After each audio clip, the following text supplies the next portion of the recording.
ఈ సమయమందు మనము వాక్య భావనలోకి వెళ్దామండి. పరిశుద్ధ గ్రంథంలో నుంచి వాక్యాన్ని చదువుకొని మనము వాక్య భాగంలోనికి మనం ప్రవేశిద్దాం. ఈ రాత్రి దేవుడు మనతో మాట్లాడునాగన ఆయన ఆత్మ మన మధ్య సంచారం కలిగించి ఆయన ఆత్మ ద్వారా మనల్ని ఆశీర్వదించి దీవించినట్లుగా ఈ రాత్రికాల సమయమందు మరి ప్రార్థనా పూర్వకముగా మన వాక్యాన్ని చదువుకొని మనం ముందుకు వెళ్దామండి. అపోస్తుల కార్యాల గ్రంథము 8వ అధ్యాయము ఈ సందర్భంలో మనము చదువుకొని జ్ఞాపకం చేసుకొని వాక్య భాగంలోనికి మనము వెళ్దామండి. అపోస్తుల కార్యాల గ్రంథము 8వ అధ్యాయము చదవడానికి 30వ వచనాన్ని మనం చదువుకుందామండి. 30వ వచనం చదువుదాం. అపోస్తుల కార్యాల గ్రంథము 8వ అధ్యాయము 30వ వచనాన్ని ఈ సందర్భంలో మనం చదువుదామండి.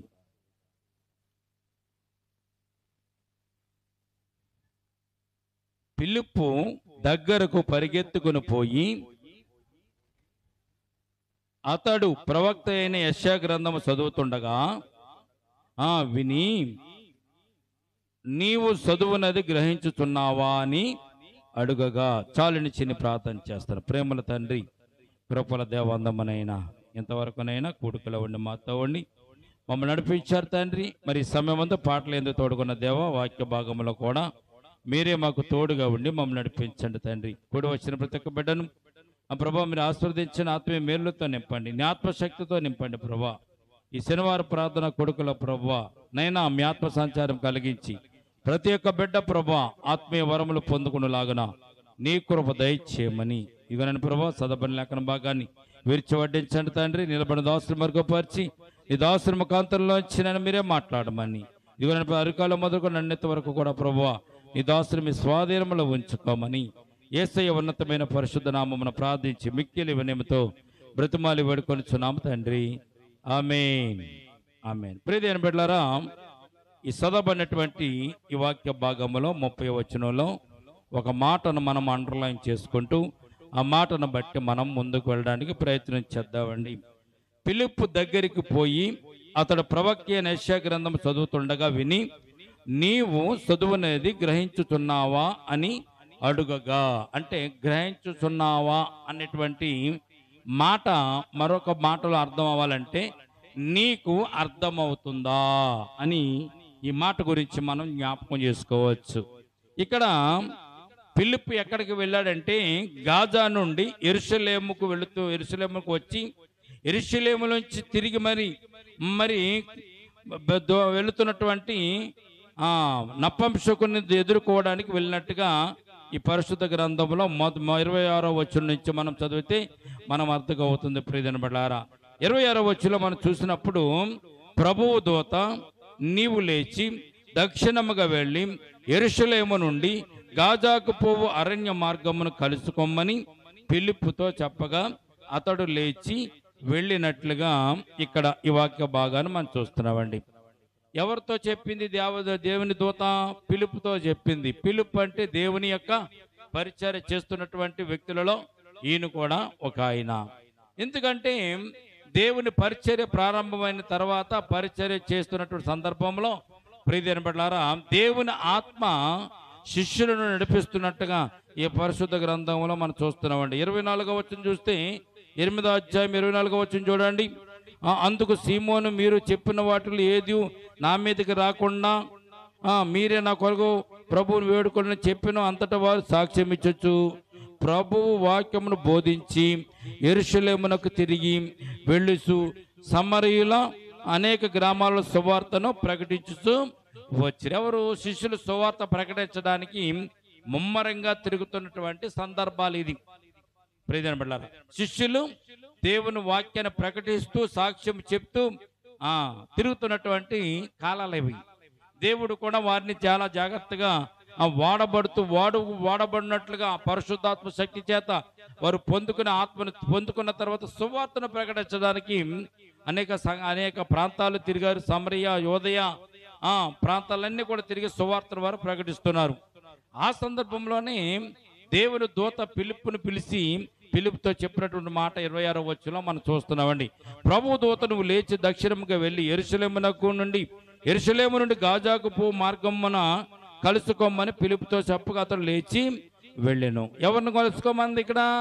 కలుసుకోమన్న వ్యక్తి అంటే ఇథియోపియా రాణి దగ్గర కందకే క్రింద పనిచేస్తున్నటువంటి ధనాగారం మీద అంతా మంత్రిగా ఉన్నటువంటి నపంసుకుని కలుసుకోమని పిలుపుతో దేవుని దూత చెప్తున్నట్టుగా ఇక్కడ మనం చూస్తున్నామండి. 27 వచ్చి చూసినట్టయితే, అప్పుడు ఇథియోపియాలో రాణి అయిన కందకే క్రింద మంత్రి అయిన ఆమె యొక్క ధనాగారం అంతటి మీద ఉన్నటువంటి ఇథియోపియుడైనటువంటి నపంసకుడు ఆరాధించుటకు యెరూషలేమునకు వచ్చి ఉండను. ఎక్కడికి వచ్చాడంటే అండి, గాజా నుంచి యెరూషలేమునకు దేవుని ఆరాధించడానికి నపంసకుడు బయలుదేరి వచ్చినట్లుగా ఈ పరిశుద్ధ గ్రంథంలో మనం చూస్తున్నామండి.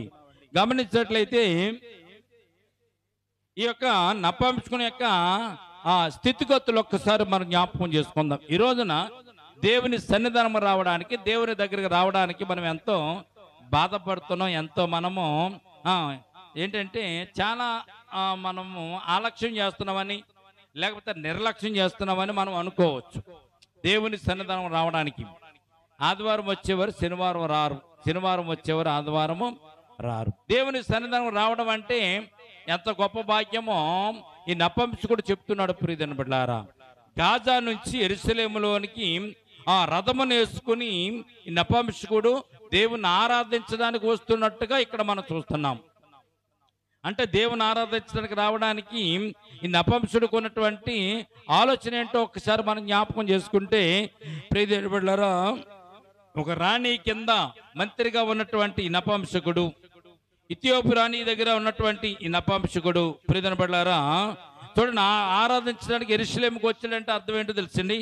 ఇతనికి డబ్బు లేక, ధనము లేక, ఆస్తి లేక, పదవి లేక, ఉద్యోగం లేక, వ్యాపారం లేక ఖాళీగా ఉండి యెరూషలేములో దేవుణ్ణి ఆరాధించడానికి వస్తున్నాడా అని ఒక్కసారి మనం ఆలోచన చేస్తే, ఇతనికి ఖాళీ లేక కాదండి, ఇతనికి ఆలోచన ఉన్నటువంటి ఆలోచన ఏంటో తెలుసండి.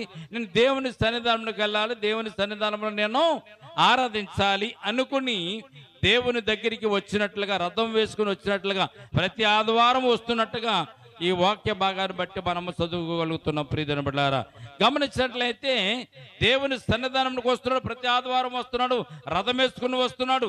రథము వెళ్ళేటప్పుడు, రథం మీద కూర్చుని ప్రయాణం చేస్తున్నప్పుడు కూడా బైబిల్ని చదువుతున్నట్టుగా ఇక్కడ ఈ వాక్యాన్ని బట్టి మనము జ్ఞాపకం చేసుకోగలము. ఏ వాక్యాన్ని బట్టి? చూడండి, 28వ వచనం చూడండి. అతడు తిరిగి వెళ్ళొచ్చు తన రథము మీద కూర్చుండి ప్రవక్త అయిన యెషయా గ్రంథమును చదువుచుండెను. అర్థమవుతుందా మీకు?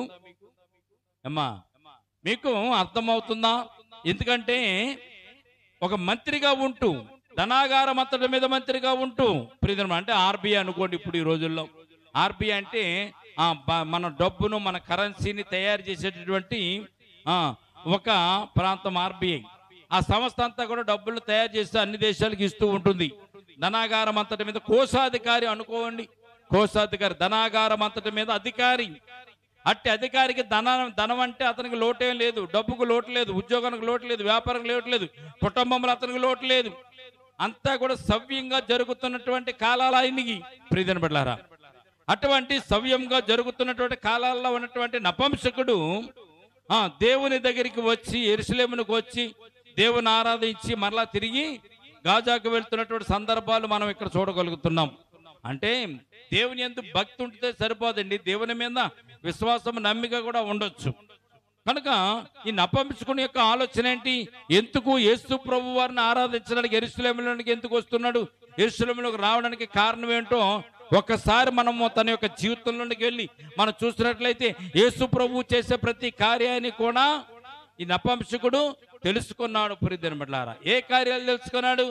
ఆయన నీళ్ళని ద్రాక్షారసం చేశాడని, కుంటివాడికి కోళ్ళు ఇస్తున్నాడని, గుడ్డివాడికి కోళ్ళు ఇస్తున్నాడని, మగవారికి వినికిడి శక్తిని ఇస్తున్నాడని, అలాగే మగవారు మాట్లాడుతున్నారని, మగవారు వింటున్నారని, అలాగే చెవిటి వారికి చెవులు ఇస్తున్నాడని, వినేటువంటి శక్తిని ఇస్తున్నాడని, పక్షవాత రోగులను స్వస్థపరుస్తున్నాడని, ఇవన్నీ పక్కన పెడితే పరలోక రాజ్యానికి వెళ్ళే రక్షణ యేసు ప్రభు దగ్గరే ఉన్నదన్న సత్యాన్ని ఈ నపంసకుడు తెలుసుకుని దేవుని ఆరాధించడానికి యెరూషలేము ప్రాంతానికి వస్తున్నట్టుగా ఈ వాక్య భాగంలో మనం చూడగలుగుతున్నాం. ప్రియమైన బిడ్డలారా, దేవుని యందు విశ్వాసం లేకపోతే, దేవుని యందు నమ్మిక లేకపోతే ఈ నపంసకుడు యెరూషలేములోనికి రాడు.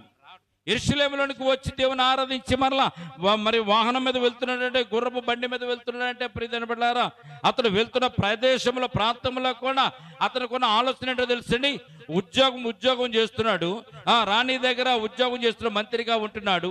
అయినా కానీ తన ఆలోచన, తన భక్తి అంతా కూడా ఆదివారం వచ్చేసరికి దేవుని దగ్గరికి వెళ్ళాలనేటువంటి కోరిక అతనిలో బాగుగా ఉన్నట్టుగా మనము ఈ సందర్భం మనం జ్ఞాపకం చేసుకోగలుగుతాం. ప్రియమైన బిడ్డలారా, ఎంత అతని హృదయంలో, అతని జీవితంలో దేవుని దగ్గరికి వెళ్ళాలంటే ఆలోచన ఎంత గొప్పగా ఉందంటే, ఆదివారం వస్తే చాలు ఆ గుర్రపు బండిని కట్టుకుని ఏం చేస్తున్నాడండి, యెరూషలేములోనికి దేవునిని ఆరాధించడానికి వస్తున్నట్టుగా పరిశుద్ధ గ్రంథంలో మనం చూడగలుగుతున్నాం. ఈ రోజున దేవుని ఆరాధించడం అంటే ఒక గొప్ప భాగ్యం, దేవుని గణపరచడం అంటే గొప్ప భాగ్యం, దేవుని సన్నిధానంలో ఉండడమే గొప్ప భాగ్యం. మరి నువ్వేం చేస్తున్నావు నీకు అర్థమవుతుందా?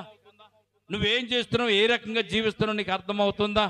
ఇది వర్షాకాలం వచ్చేటువంటి సమయం. ఎండాకాలం వెళ్ళిపోయింది, వర్షాకాలం వస్తుంది. వర్షాకాలం వచ్చేసరికి పూర్వకాలం ఏం చేసేవారు తెలుసండి?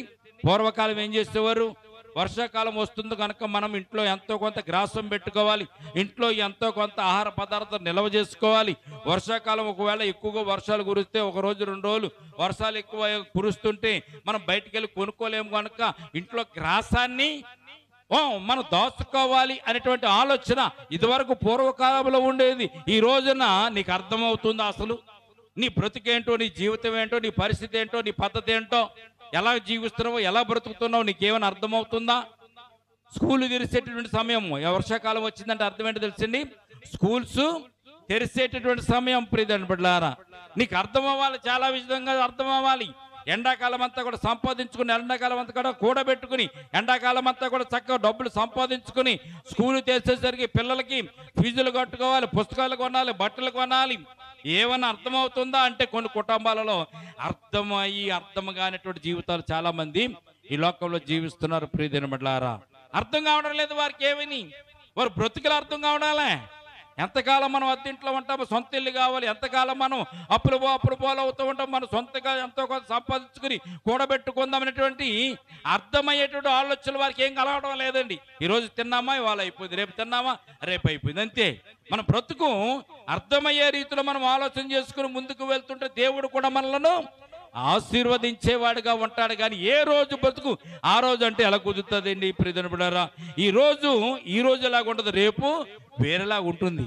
చూడండి, గత వారం మానుంది, ఈ వారం ప్రభుత్వము మారిపోయింది. వారానికే ప్రభుత్వం మారింది. 5 నెలలు బాగానే గడిపింది, 6వ నెల వచ్చేసరికి ప్రభుత్వము మారిపోయింది. ఒకే రకంగా ఏది ఉండదు. ప్రియమైన బిడ్డలారా, లేమి వస్తుంది, కలిమి వస్తుంది, సంతోషం వస్తుంది, దుఃఖం వస్తుంది. కానీ మనం సంతోషంలోనే ఒకే రకంగా ఉండాలి, దుఃఖం వచ్చినప్పుడు కూడా ఒకే రకంగా ఉండాలంటే మనం ఏం చేయాలి? మన బ్రతుకులు మార్చుకోవాలి, మన పద్ధతులు మార్చుకోవాలి. దేవుని సన్నిధానికి వచ్చినప్పుడు కూడా మనము మన మనసులు, మన తలంపులు, మన ఆలోచనంతా కూడా దేవుని మీద పెట్టి దేవునితో ఉండడానికి మన ప్రయత్నం చేయాలి.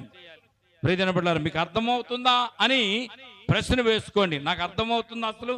నాకు అర్థమవుతుందా నా కుటుంబం గురించి, నా బిడ్డల గురించి, నా భవిష్యత్తు గురించి, నా యొక్క సంపాదన గురించి, నా జీవితం గురించి రేపు ఎలాగుంటుందో అని మనకు అర్థమైతే ప్రియమైన బిడ్డలారా, మన బ్రతుకులు చక్కగా ముందుకు సాగుతాయి. ఇక్కడ పిలుపది అడుగుతుంది, నీకు అర్థమవుతుందా అని అడిగాడు. ఎవరిని? నపుంసకుని అడుగుతున్నాడు, నీకు అర్థమవుతుందా, నువ్వు చదువుతున్నది నువ్వు గ్రహించుతున్నావా అని అడిగాడు. గ్రహించకపోతే ఈ రోజున మన జీవితాలు ఎలా ఉంటుందో తెలిసింది, కుక్కల సింపని విస్తరలాగా ఉంటాయి. మీరు ఏదో అనుకుంటున్నారు, కాలం గడిచిపోతుంది, ఇలా ఈ ఆలోచన జరుగుతుందో, రేపు అలాగే జరుగుతుంది, పోయిన సంవత్సరం జరిగినట్లు ఈ సంవత్సరం కూడా జరుగుతుందని మీరు అనుకోకండి. ఏదైనా కానీ మీకు అర్థం అవ్వకపోతే దేవుణ్ణి అడగాలి, ప్రభువా నా పరిస్థితి ఏంటి, నా బ్రతుకేంటి, నా జీవితం ఏంటి, నా కాలం ఏంటి, నాకు బిడ్డలు ఉన్నారనైనా, సంసారం ఉంది, నాకు అనారోగ్యంగా ఉంటుంది, నేను ఆరోగ్యంగా ఉండలేదు, నా పరిస్థితులు ఎలా ఉన్నాయి, నేనేం చేయాలి, నాకు అర్థం అవడం లేదు ప్రభువా, అర్థమయ్యేలాగా నాకు చెప్పు నాయనా అని దేవుని సన్నిధానం మీరు ఏడవాలి. ఏడవలసిన సమయంలో ఏడవరు, ఏడవకూడని సమయంలో మీరు ఏడుస్తారు. దేవుని దగ్గర మోకారు వచ్చి మనం ప్రార్థన చేసి కన్నీటితో దేవుని సన్నిధానం అడిగితే దేవుడు కాదనకుండా ఇచ్చేటువంటి వాడు మన దేవుడు. ప్రియమైన బిడ్డలారా, గమనించండి, సోమరపోతుల్లాగా ఉంటే కుదరదు. ఈ రోజున సోమరపోతుల్లాగా ఉంటే కుదరదు. కనుక మనం ఏం చేయాలి? మన జీవితాల్లో, మన బ్రతుకులను చాలా అర్థవంతంగా బ్రతకాలి, అర్థవంతంగా. అందుకే పిలుపు అడుగుతున్నాడు నపుంసకుడిని, నీకు అర్థమవుతుందా అని. ఎందుకు అర్థమవుతుంది మనకి? పిలుపు కూడా అర్థం. పిలుపు అడిగిన ప్రశ్నకు నపుంసకుడు ఏం చెప్పలేకపోయాడు. ఏమన్నాడు తెలుసండి? ఎలాగ అర్థమవుతుంది? ఎవరు చెప్పకపోతే అన్నాడు. ఎవరు చెప్పకపోతే ఎలాగ అర్థమవుతుంది అంటే, చెప్పినప్పుడు మనం వినము. మనం చెప్పినప్పుడు వినడం సరిగదా. మన జీవితాల్లో మన బ్రతుకుల్లో అర్థం కాని విషయాలు చాలా మటుకు మనకు ఉంటున్నట్టుగా పరిశుద్ధ గ్రంథంలో మనం చూసుకుంటున్నాం. ప్రియమైన బిడ్డలారా, ఈ రోజున మనకు అర్థమైన విషయం ఏంటో తెలుసండి? ఎల్లకాలం ఒకే రకంగా జీవిద్దాం అంటే కుదరదు. ఎండాకాలం అయిపోయింది, ఒక్కబాతలతో బాధపడడం అయిపోయింది. వర్షాకాలం ప్రారంభమైంది, రేపటి నుంచి వర్షాలు పడుతూ ఉంటాయి. వర్షాకాలంలో ఎలాగ ఉండాలి, వర్షాకాలం తర్వాత శీతాకాలంలో ఎలాగ ఉండాలి. కాలాలు మారే కొలది కొన్ని అవసరంతో మనకు పెరుగుతూ ఉంటాయి, కొన్ని అక్రతలు పెరుగుతూ ఉంటాయి, కొన్ని అవసరంతో మనకు ఆదృశ్యంగా వచ్చేవి ఉంటాయి. వాటి కోసమైనా మనము ఆలోచన చేసి అర్థమైన రీతిలో ముందుకు నడవడానికి ప్రయత్నం చేయాలి. ఇవన్నీ సజావుగా జరగాలంటే ఒకే ఒక మార్గం ఏంటో తెలుసండి? దేవుని సన్నిధానంలో మోకరించి మోకాళ్ళ మీద ప్రార్థన చేసుకుంటామే. అందుకే యేసుప్రభువు వారు ముందే చెప్పారు, మీరు మెలకువ కలిగి ప్రార్థించండి అన్నాడు. అంతే, మెలకువ కలిగి ప్రార్థించండి అంటే నిద్రపోకుండా ప్రార్థించమనలేదు. అయినా సమయాన్ని చూసి, కాలాలను చూసి, మారుతున్న పరిస్థితులను చూసి ఆ మెలకువ కలిగి జ్ఞానముతోని మీరు ప్రార్థన చేయి. రాబోయేటువంటి సమస్యలేంటో మనకు తెలియదు, అక్కర్లేంటో తెలియదు, ఇబ్బందులేంటో తెలియదు. కనుక ఆ విషయాన్ని గురించి మెలకువ కలిగి మీరు ప్రార్థన చేయమన్నాడు. ఎందుకంటే ప్రభువా, రేపటి దినాన్ని ఎలాగుంటుందో నాకు తెలియదు నైనా. ఈ సమయం ముందు నేను ప్రార్థిస్తున్నాను, రాత్రి నేను ప్రార్థిస్తున్నాను తండ్రి. నైనా నా ముందున్నటువంటి సమస్యలు తీసివేసి నాకు మంచి మార్గం దయచేయనైనా. నా కష్టాల నుంచి విడిపించు, ఇబ్బందుల నుంచి విడిపించు, నాకు క్షేమమును దయచే ప్రభు అని దేవుని సన్నిధిలో ముందుగా ప్రార్థన చేయడం. రాబోయేటువంటి సమస్యల గురించి, రాబోయేటువంటి ఇబ్బందుల గురించి ముందుగా మోకరించి దేవుని సన్నిధానంలో ప్రార్థన చేయడం అనేది మెలకువ కలిగి ప్రార్థన చేయడం అంటారు. పరిశుద్ధ గ్రంథంలో ఉన్నటువంటి తాత్పర్యం అది. అయితే ప్రియమైన బిడ్డలారా, ఇక్కడ చూడండి, దూత ఫిలిప్పునే పంపించింది. మత్తయిని ఎందుకు పంపించ, మార్కు మరి ఇక్కడ పేతురుని ఎందుకు పంపించలేదు, అలాగే యోహాను ఎందుకు పంపించలేదు, అలాగే మిగిలినటువంటి మరి సేవకులను ఎందుకు పంపించలేదు అంటే, ప్రియమైన బిడ్డలారా గమనించండి, ఇక్కడ పిలుపును పంపించడానికి ఒక శ్రేష్టమైనటువంటి కారణం పిలుపులో ఉంది. ప్రియమైన బిడ్డలారా, పిలుపు ఏది చెప్పినా త్వరగా వెళ్ళి చేయగలిగినటువంటి స్థితి కలిగిన వాడు పిలుపు. అందుకే ప్రభు దూతలు లేచి దక్షిణంగా వెళ్ళి యెరూషలేము నుండి గాజాకు మార్గమున అరణ్య మార్గమున కలుసుకోమని పిలుపుతో చెప్పగా అతడు లేచి వెళ్ళినట్టుగా మనం చూస్తున్నాం. ప్రియమైన బిడ్డలారా, పిలుపు పరిగెత్తుకుంటూ వెళ్తున్నాడు అరణ్య మార్గంలో ఉండగా. కానీ నపుంసకుడు మాత్రం రథం మీద పరుగులు పెడుతున్నాడు. రథం మీద 60 కిలోమీటర్ల స్పీడ్తో రథము మీద నపుంసకుడు ప్రయాణం చేస్తున్నాడు. పిలుపు అరణ్య మార్గంలో నపుంసకుడిని కలుసుకోవడానికి పరిగెత్తుతూ ఆఖరికి ఎక్కడ కలుసుకున్నట్టండి? పిలుపు అప్పుడు ఆత్మ పిలుపుతో, నీవు ఆ రథము దగ్గరికి పోయి దానిని కలుసుకోమని చెప్పాను. పరిగెడుతుండగా రథం ఒకటి కనిపించింది. ఆ రథం కనపడ్డప్పుడు ఆత్మ చెప్తుంది పిలుపుతో, పిలుపు పరిగెడుతున్నాడు, దేవుని ఆత్మ కూడా పరిగెడుతుంది. ప్రియమైన బిడ్డలారా, పిలుపుతో కూడా ఆత్మ ఉండి, ఆత్మ సహాయం చేత, ఆత్మ బలము చేత పిలుపు ఏం చేస్తున్నాడండి? పరిగెత్తుకుంటూ అరణ్య మార్గంలో ఎక్కడికి వెళ్తున్నాడు? నపుంసకుడు వెళ్తున్నటువంటి మార్గానికంటే, నపుంసకుడు వెళ్తున్న రథాన్ని ఎదుర్కోవడానికి, రథం కంటే ముందుగా పరిగెత్తే రథాన్ని పట్టుకోవడానికి పరుగున పిలుపు వెళ్తున్నాడు. ప్రియమైన బిడ్డలారా, ఇక్కడ ఒక విషయాన్ని మీరు జ్ఞాపకం చేసుకోవచ్చు. ఎందుకంటే ప్రియమైన బిడ్డలారా, చూడండి, నపుంసకుడు రథం మీద వెళ్తుంటే పరిగెత్తుకుని వెళ్ళేవాడు ఎంత పరిగెడితే రథాన్ని కలుసుకోగలడు? రథాన్ని కలుసుకోవాలంటే పరిగెత్తుకుంటూ వెళ్ళేవాడు. అప్పటికి రథము బయలుదేరింది, అరణ్య మార్గం ఉంటే రథం వెళ్ళిపోయినంత కొంతసేపటికి దూత వచ్చి పిలుపుతో చెప్పింది, నువ్వు వెళ్ళి ఆ రథాన్ని కలుసుకోమని. పిలుపు పరిగెట్టడం మొదలు పెట్టాడు. పిలుపుకు శక్తి సరిపోదు, పిలుపుకి ఓపిక సరిపోదు. అయినా కానీ ఎవరు చెప్పారు వెళ్ళమని? దూత చెప్పింది. ఎవరు చెప్పారు పరిగెత్తుకుని రథాన్ని కలుసుకోమని? పరిశుద్ధాత్మ చెప్పింది. కనుక పరిశుద్ధాత్మ సహాయం చేస్తే పిలుపు పరుగున రథము కంటే ముందుగా త్వరగా పరిగెత్తి, ముందుగా వెళ్ళినటువంటి రథము కంటే వెనకాల బయలుదేరిన పిలుపు ఆ రథాన్ని కలుసుకోగలిగాడు. దేవునికి స్తోత్రం కలుగునుగాక. ఈ సందర్భంలో మీకు ఒక విషయం జ్ఞాపకం చేస్తానండి. దేవుడు మనకు తోడుగా ఉంటే, దేవుడు మనకు సహాయం చేస్తే ఎంతటి కష్టతరమైనటువంటి విపత్కరమైనటువంటి పరిస్థితులైనా దేవుడు దాన్ని అవలేలుగా సునాయాసంగా దాన్ని తీసివేస్తాడు అనేటువంటి సత్యము ఈ సందర్భాన్ని బట్టి మనం జ్ఞాపకం చేసుకుంటున్నాం. రథం మీద పరిగెత్తేవాడిని నేల మీద పరిగెత్తేవాడు పట్టుకోవడం ఏంటండి? గుర్రాల మీద స్వారీ చేసుకుంటూ గుర్రపు బండి మీద వెళ్తున్న వాడిని నడిచి పరిగెత్తుకుంటూ ఆ నేల మీద పరిగెత్తుకుంటూ వెళ్ళేవాడు పట్టుకోవడం ఏంటండి? అయినా పిలుపు ఎక్కడ పరిగెడతాడండి? అరణ్యము గుండా పరిగెత్తుకుంటూ వస్తున్నాడు. అరణ్య మార్గం ఏమన్నా సిమెంట్ రోడ్డు అంటూ ఉంటుంది అనుకుంటారు? అక్కడ అరణ్య మార్గంలో సిమెంట్ రోడ్డు ఉంటుందా? ఉండదుగా. అరణ్య మార్గం అంటే రాళ్ళు ఉంటాయి, రొప్పులు ఉంటాయి, ముళ్ళ కంపలు ఉంటాయి. కానీ ఒక విషయాన్ని మీరు గమనించండి ప్రియ దినబడ్డారా, పిలుపు ఆ రాళ్లలోనూ ముళ్ళ కంపల్లోనూ నేల మీద కూడా పరిగెత్తలేదండి. ఎక్కడ పరిగెత్తాడు? పిలుపును దేవుని దూత చేయి పట్టుకుని గాలిలో పరిగెత్తుకుంటూ తీసుకుని వచ్చి ఆ రథము దగ్గరికి తోడుకుని వచ్చినట్లుగా పరిశుద్ధ గ్రంథంలో మనం చూస్తున్నాం. దేవునికి స్తోత్రం కలుగునుగాక. అతడు తిరిగి వెళ్ళి తన రథం మీద కూర్చుని ప్రవక్త గ్రంథం చదువుతుండెను. అప్పుడు ఆత్మ పిలుపుతో నీవు ఆ రథము దగ్గరకు పోయి దాన్ని కలుసుకోమని చెప్పాను. పిలుపు దగ్గరకు పరిగెత్తుకుని పోయి అతడు ప్రవక్త అయిన గ్రంథం చదువుతుండగా విని నీవు చదువునది గ్రహించుచున్నావా అని అడిగాను. ఏమన్నాడు తెలుసా? నీకు అర్థం అవుతుందా అని అడిగాడు. పిలుపు వెళ్ళి నపంసుకుని నీకు అర్థం అవుతుందా అని అడిగాడు. అప్పుడు అక్కడ నపంసకుడు ఏమన్నాడు? అతడు ఎవడైనాను నాకు త్రోవ చూపకుంటే ఎలాగూ నేను గ్రహింపగలను చెప్పి రథం ఎక్కి తనతో కూర్చుండమని పిలుపును వేడుకొనెను. దేవునికి స్తోత్రం కలుగునుగాక. పిలుపు రథాన్ని ఎదుర్కోవడానికి, రథాన్ని పరిగెత్తుకుని కలుసుకోవడానికి వస్తున్న సందర్భాన్ని ఈ నపాంసకుడు చూసి వెంటనే రథాన్ని అక్కడ ఆపినట్టుగా మనం చూస్తున్నాం. ఆపిన వెంటనే పిలుపు దగ్గరికి వెళ్ళి చెప్పిన మాట ఏంటి తెలుసా? అయ్యా మీకు నమస్కారం, అయ్యా మీరు బాగున్నారా, మీరు ఎక్కడి నుంచి వస్తున్నారు, ఏ దేశానికి వెళ్తున్నారు, ఏ ప్రాంతానికి వెళ్తున్నారు, ఇటువంటి చెత్త ప్రశ్నలు ఏమి వేయలేదు పిలుపు. ఇటువంటి చెత్త ప్రశ్నలు ఏమి వేయలే. ఏం వేశాడు పిలుపు?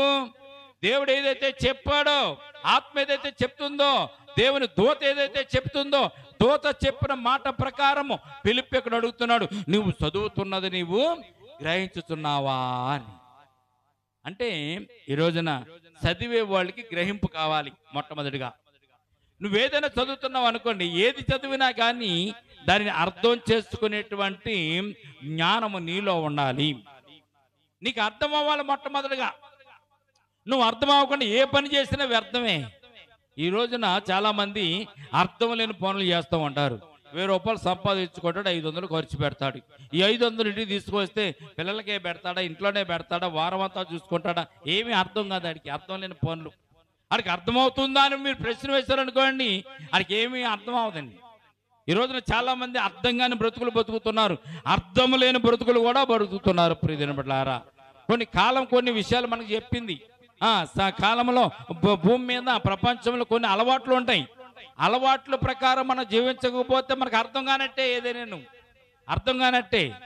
చూడండి, దేవుడు సృష్టించిన సృష్టి ఎల్లగా ఉదయం లెగుస్తుంది. సూర్యుడు ఎప్పుడు ఉదయిస్తాడండి? 5:30కి ఉదయిస్తాడు, సాయంత్రం మరలా 6ంటికి అస్తమిస్తాడు. ఎప్పుడన్నా 5:30కి నేను లేకుండా నాకు బద్ధకంగా ఉంది, 7ంటికి 8ంటికి లెగుతాను అంటాడా? అండ టైం ప్రకారం అవి లెగితే టైం ప్రకారం అవి పొద్దుగూగుతుంది. ప్రియమైన బిడ్డలారా, మానవులకి సమయాలు లేవు, సమయాలు అసలే పట్టించుకోరు. కారణం ఏంటో తెలుసండి? అర్థము కాక. అంతే, తెలియకాక, అర్థం కాక. ఏదైనా మానవుడు సాధించాలంటే బోల్ని సాధించవచ్చు. విమానం కనిపెట్టింది మానవుడే, రైలు కనిపెట్టింది మానవుడే, బస్సులు కనిపెట్టింది మానవుడే, సెల్ ఫోన్ కనిపెట్టింది మానవుడే, చాలా ఆవిష్కరణలు కనిపెట్టాడు. ఈ కరెంటు కనిపెట్టింది మానవుడే, శబ్ద యంత్రాలను కనిపెట్టింది మానవుడే.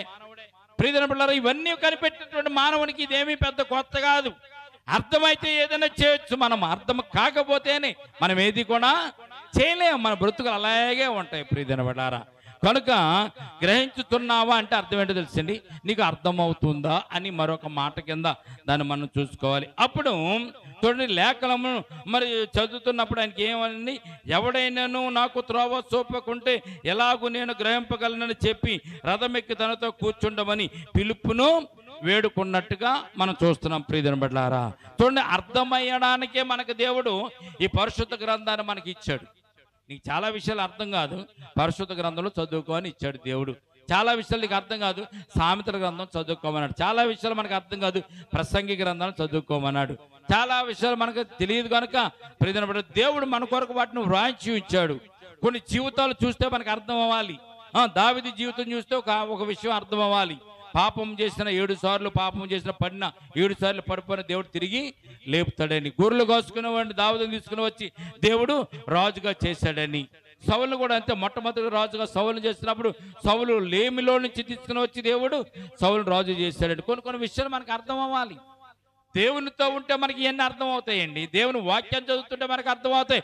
ప్రకృతిని చూసినప్పుడు, లోకాన్ని చూసినప్పుడు, దేవుడు రాసినటువంటి అనేక చరిత్రలు మనం చూసినప్పుడు మనకు అర్థమవుతుంది. ఇశ్రాయేలు జనాంగం చరిత్రను నిర్గమకాండంలో మనం చూసినప్పుడు మనకి ఏం అర్థం అవ్వాలి? శ్రమలో నుంచి, శరలో నుంచి కూడా వారిని దేవుడు నడిపించగలిగిన వాడు, విడిపించగలిగిన వాడని దేవుడు చేసినట్టు గొప్ప కార్యాన్ని బట్టి మనకు అర్థం అవ్వాలి. సముద్రాన్ని 2 పాయలు చేసి 6 నెలలు చేసి 6 నెలల వరకు నడిపించాడు దేవుడు అంటే దేవునికి అసాధ్యమైనది ఏది లేదని మనము జ్ఞాపకం చేసుకోవాలి. అది అర్థం అవడం అంటే.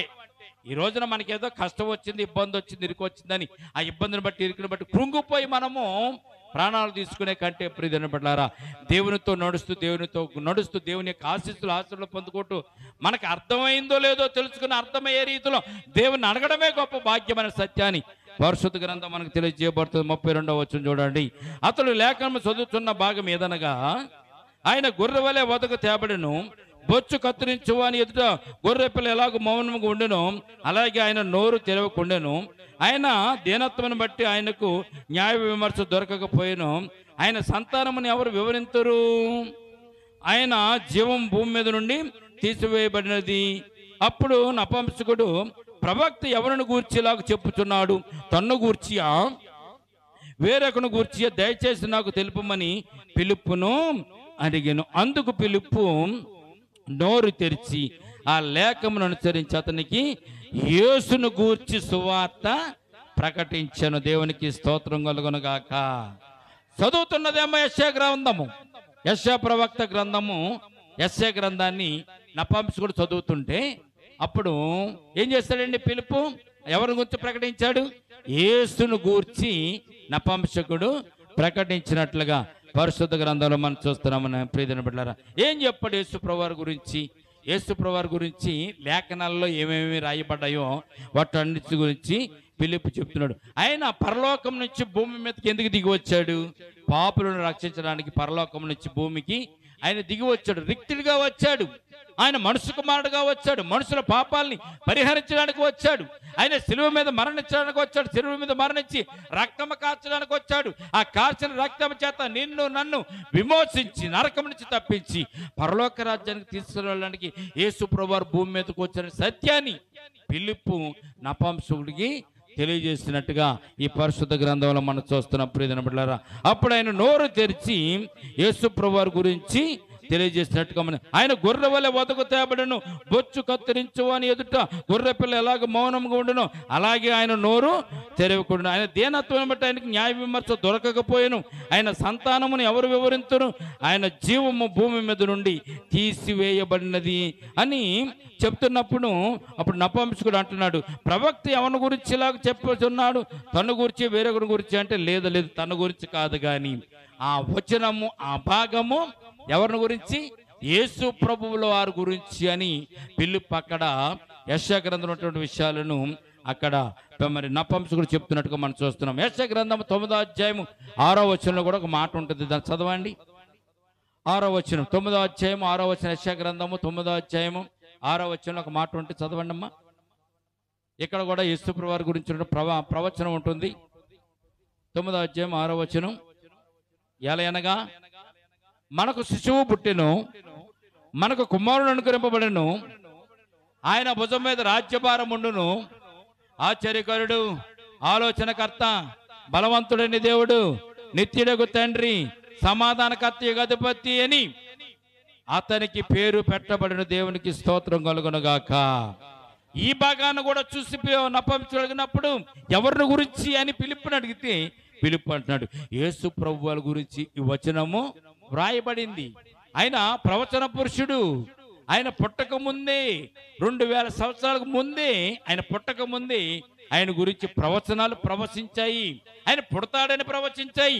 ఆయన శిలువ మీద మరణిస్తాడని ప్రవచించాయి. ఆయన రక్తం కాచి రక్తంను బట్టి పాపులు మనలందరూ కూడా కడిగి పవిత్రపరిచి నరకం నుంచి తప్పించి పరలోకానికి ఆయన మనల్ని తీసుకుని వెళ్తాడని సత్యాలు పరిశుద్ధ గ్రంథాలు లేఖనాల ద్వారా దేవుడు మనకు నిరూపించాడు అనేటువంటి సత్యాన్ని ఇక్కడ ఫిలిప్పు నపుంసకుడికి తెలియజేస్తూ అన్ని విషయాలు చెప్పిన తర్వాత ఇక్కడ ఒక గొప్ప వింతోటి మనం చూసినట్లయితే మనకు వారు 36వ వచనం చూడండి.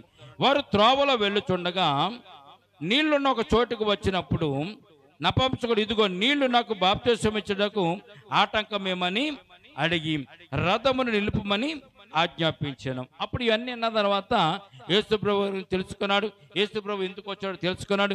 యేసుప్రభు నిజమైన రక్షకుడని తెలుసుకున్నాడు. యేసుప్రభు పరలోక రాజ్యానికి మార్గమని కూడా నపుంసకుడు తెలుసుకున్న తర్వాత మరి నేను రక్షణ పొందుకోవాలంటే ఏం చేయాలంటే నువ్వు బాప్తిసం తీసుకోవాలన్నాడు. బాప్తిసం తీసుకోవాలంటే ఏం చేయాలంటే నీటి ద్వారా కానీ ఆత్మ ద్వారా కానీ బాప్తిసం తీసుకోవాలన్నాడు. అయితే నీళ్లున్న చోటకు వచ్చినప్పుడు నపుంసకుడు రథమును ఆపి, ఇదిగో నీళ్లున్న చోటుకు వచ్చినప్పుడు నపుంసకుడు, ఇదిగో నీళ్లు నాకు బాప్తిసం ఇచ్చుటకు ఆటంకమేమని అడిగి రథమును నిలుపుమని రథము తోలేటటువంటి అతనికి ఆజ్ఞాపించినప్పుడు అక్కడ రథమును నిలిపినట్టుగా మనం చూస్తున్నాం. 37వ వచనం, ఫిలిప్పు నువ్వు రక్షణ పొందాలంటే, నువ్వు మారు మనసు పొందాలంటే, నువ్వు బాప్తిసం పొందాలంటే దీనికి ఒక సిస్టమేటిక్ ఉంది, ఒక సిస్టమ్ ఉంది. నువ్వు బాప్తిసం పొందాలంటే నువ్వు జరిగించవలసిన కొన్ని కార్యక్రమాలు ఉన్నాయి. మారు మనసు పొందాలి, తర్వాత రక్షణ పొందాలి, బాప్తిసం పొందాలి.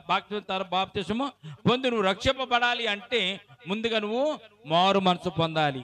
అంటే మారు మనసు అంటే మనసులో దేవుడిని విశ్వసించాలని ఇక్కడ చెప్తున్నాడు. చూడండి, ఫిలిప్పు నువ్వు హృదయముతో విశ్వసించిన ఎడల నీవు బాప్తిసము పొందవచ్చునని ఫిలిప్పు అతనితో చెప్తున్నాడు. ఏమని? నువ్వు మారు మనసు పొందితే నువ్వు బాప్తిసం తీసుకోవచ్చు అన్నాడు. అంటే నాకు మారు మనసు లేదా, అయితే నేను నమ్ముతున్నాను అన్నాడు. ఎలా నమ్ముతున్నాడు? నపుంసకుడు ఎలా నమ్ముతున్నాడు? ఇక్కడ చూడండి, నా మాట చెప్తాడు చూడండి.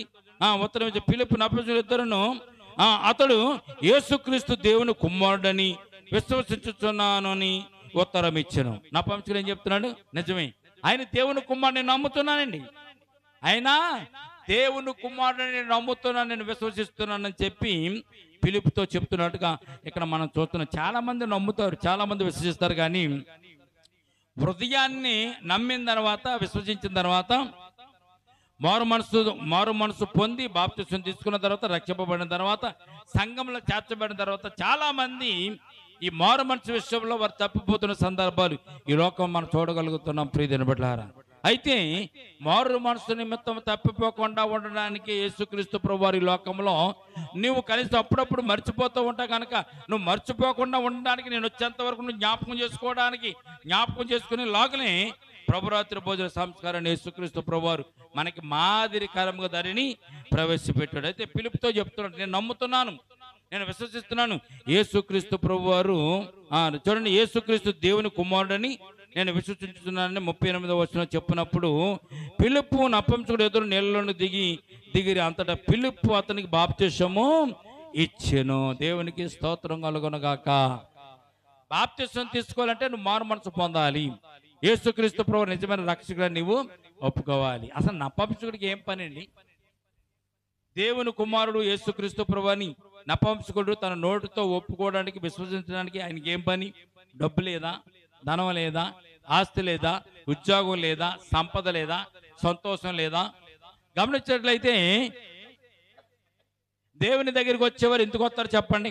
ఏదో కష్టం ఉండి, ఇబ్బంది ఉండి, ఏదో ఇరుకుండి, ఏదో ఒకవేళ ఏదైనా రోగం ఉండి వారు దేవుని సన్నిధానికి వస్తూ ఉంటారు. అయితే ప్రజల బిడ్డలారా, ఈ నపుంసకుడు దేవుని దగ్గర రావడానికి కారణం ఏంటో తెలుసండి? అతనికి ఏ లోటు లేదు, కానీ దేవుని మాటలు విని, దేవుని చేసిన కార్యాలు విని, దేవుడు చేసిన అద్భుతాలు చూసి అని దేవుని కుమారుడని చెప్పి విశ్వసించి నమ్మి దేవునితో సహవాసం చేయడానికి నపుంసకుడు గాజా నుంచి యెరూషలేములోనికి ప్రతి ఆదివారము గుర్రపు బండి మీద వస్తున్నాడు అనమాట. అంటే దేవుని మీద అంత నమ్మిక ఉంటే అతడు గుర్రపు బండి మీద వచ్చి దేవుని ఆరాధించి మరలా తన గాజాకు, తన ప్రాంతానికి వెళ్తున్నట్టుగా మనం చూస్తున్నాం.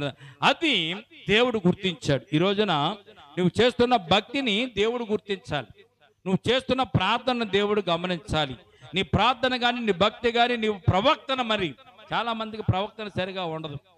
ఎక్కడ కూర్చున్నా ఒకటి, ఇంటికాడ కూర్చున్నా ఒకటే, మందిరంలో కూర్చున్నా ఒకటే, ప్రార్థనలో మోకరించి కూర్చున్నా ఒకటి. ప్రియమైన బిడ్డలారా, ప్రవక్తన సరిగా ఉంటే దేవుడు మనతో మాట్లాడతాడు, దేవుడు మనలను హెచ్చరిస్తాడు, మనకు మంచి మార్గంలో నడిపిస్తాడు. ప్రియమైన బిడ్డలారా, నపుంసకుడు దేవుని ప్రార్థించి నువ్వు నాకు కనపడినైనా నువ్వు నాతో మాట్లాడని చెప్పలే. ఆయనకున్న ఆలోచన, ఆయనకున్నటువంటి తృష్ణ ఏంటంటే మందిరానికి వెళ్ళడం, దేవుని ఆరాధించడం, మళ్ళీ తన డ్యూటీకి వెళ్ళిపోవడం.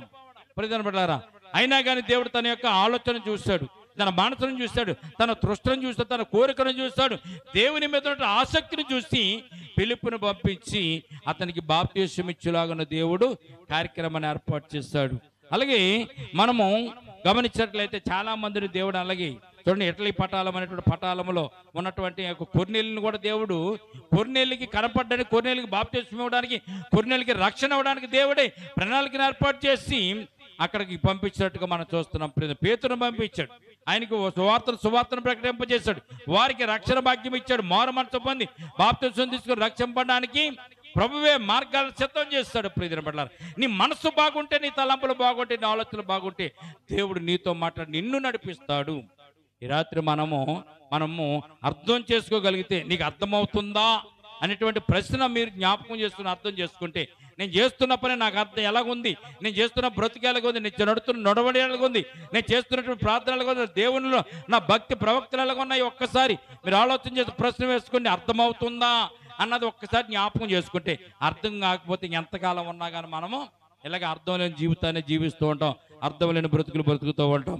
అప్పుడు ఫిలిప్పు అన్నాడు, నువ్వు బాప్తిసం ఇవ్వమంటున్నావు, బాగానే ఉంది, బాప్తిసం అంటే యేసు ప్రభువు నువ్వు రక్షకుడిగా అంగీకరించాలంటే వెంటనే చెప్పేశాడు నపుంసకుడు, ఏం లేదు, నేను యేసు క్రీస్తు ప్రభువారు దేవుని కుమారుడు నేను అంగీకరిస్తున్నాను అన్నాడు. వెంటనే వీళ్ళిద్దరు నీటిలోకి దిగారు. నీటిలో దిగిన తర్వాత ఫిలిప్పు నపుంసకుడు బాప్తిసం ఇచ్చాడు. బాప్తిసం ఇచ్చిన తర్వాత అక్కడ ఒక గొప్ప ఆశ్చర్యమైన కార్యం జరిగింది. ప్రియమైన బిడ్డలారా, వారు నీళ్ళలోకి దిగి మరి ఫిలిప్పు నపుంసకుడు బాప్తిసం ఇచ్చిన తర్వాత జరిగిన సంఘటన ఒకసారి మరి జ్ఞాపకం చదవండి ఒకసారి. చూడండి, బాప్తిసం ఇచ్చాను 39వ వచనం. వారు నీళ్లలో నుండి వెడలి వచ్చినప్పుడు ప్రభువు ఆత్మ ఫిలిప్పును కొనుపోయాను గనుక నపుంసకుడు సంతోషించుచు తన త్రోవను వెళ్ళును, అతడు ఫిలిప్పును మరి ఎన్నడూనూ చూడలేదు. దేవునికి స్తోత్రం కలుగునగాక. అది దేవుడు ఇచ్చినటువంటి బాప్తిసము, దేవుడు చేసినటువంటి కార్యక్రమం. ఫిలిప్పు నపుంసకుని బాప్తిసం ఇచ్చేంత వరకే నపుంసకుడు కనిపించాడు. నపుంసకుడు బాప్తిసం ఇచ్చిన తర్వాత నీళ్లలో నుండి ఒడ్డుకు వస్తున్న సందర్భంలో దేవుని ఆత్మ ఫిలిప్పును కొనుక్కున్నట్టుగా మనం చూస్తున్నాం. అంటే కొంతమంది జీవితాల్లో అద్భుత కార్యాలు జరుగుతూ ఉంటాయి, కొంతమంది జీవితాల్లో ఆశ్చర్యమైన కార్యాలు జరుగుతూ ఉంటాయి. ప్రియమైన బిడ్డలారా, పేతురుని చెరసాలలో పెట్టినప్పుడు దూత వచ్చి చెరసాలలో వచ్చి పేతురుని విడిపించి బయటకు తీసుకొస్తున్నప్పుడు పేతురు ఏమనుకున్నాడంటే ఇదంతా కళ, చెరసాలలో పెట్టేటువంటి బయటకు రావడం ఏంటి, నేను బయటకు వచ్చేస్తున్నాను అని కలగంటున్నాను అనుకున్నాడు. బయటకు వచ్చి త్రావులోకి వెళ్ళేంత వరకు కూడా ఇది నిజము అనే సత్యాన్ని పేతురు గమనించలేకపోయాడు. ప్రియమైన బిడ్డలారా, కనుక కొన్ని విషయాలు ఆశ్చర్యంగాను అద్భుతంగాను ఉంటాయి. ఇక్కడ నపుంసకుని జీవితంలో ఫిలిప్పు వచ్చి బాప్తిసం ఇవ్వడం, బాప్తిసం ఇచ్చిన తర్వాత ఫిలిప్పును దేవుని ఆత్మ కొనుపోవడం, అంటే ఆత్మ ద్వారా నపుంసకుడు బాప్తిసము పొందినట్లుగా పరిశుద్ధ గ్రంథంలో మనం చూడగలుగుతున్న. దేవునికి స్తోత్రం కలుగునగాక. కనుక నువ్వేమి చేస్తున్నావో నీకు అర్థమవుతుందా? అర్థం అవ్వకపోతే నీ జీవితం అంతా కూడా ఎక్కడ వేసిన గొంగళి అక్కడే ఉన్నట్టు. ప్రియమైన బిడ్డలారా, కనుక మనం అర్థం చేసుకోవడానికి ప్రయత్నం చేద్దాం. నపుంసకుడికి అర్థం కాలేదు కానీ దేవుడే చెప్పాడు. అర్థం కాని విషయాలు చెప్పగలిగిన వాడు దేవుడు. అక్కడ గాజా నుండి యెరూషలేమునకు ప్రతి వారం వస్తూ దేవుని ఆరాధించి వెళ్ళేటటువంటి ఈ యొక్క నపుంసకుడు తన జీవితంలో దేవుని నమ్మాడు, విశ్వసించాడు, మారు మనసు పొంది రక్షణ పొందుకున్నాడు, దేవునికి సాక్షిగా నిలిచినట్టుగా మనం చూస్తున్నాం. ఈ రోజున మనము కూడా దేవుని సన్నిధానం సాక్షిగా నిలబడాలి. దేవుని లేఖనాలను అనుసరించి మనం జీవించాలి. లేఖనాల ప్రకారం మనం జీవిస్తూ దేవుని యొక్క కృపను, దేవుని యొక్క ఆశీర్వాదం పొందుకోవాలి. అట్టి కృప రాత్రి కాలం మనకు అర్థం కాని విషయాలు అర్థమయ్యేలాగున, అర్థం కాని విషయాలలో దేవుని యొక్క మన తోడు మనకు ఉండేలాగున, తన ఆత్మ ద్వారా మనకు తెలిసేటటువంటి అన్ని విషయాలు మనకు తెలియజేయలాగున మనం ప్రార్థన చేసుకుని ముందుకు వెళ్దాం. తండ్రి, కృపల దేవందమునైనా ఇంతవరకు కొడుకులో ఉండి మా దేవుని మమ్మల్ని నడిపించినందుకు స్తోత్రాలు. అవునైనా ప్రభువా, మేము చేస్తున్న పనులు కానీ, నడుస్తున్న నడవడికలు కానీ, మన బ్రతుకులు కానీ అర్థం కాకపోతే నేను ప్రభా అది వ్యర్థము అని ప్రభా మీ లేఖనాల ద్వారా మాకు తెలియజేస్తారు తండ్రి.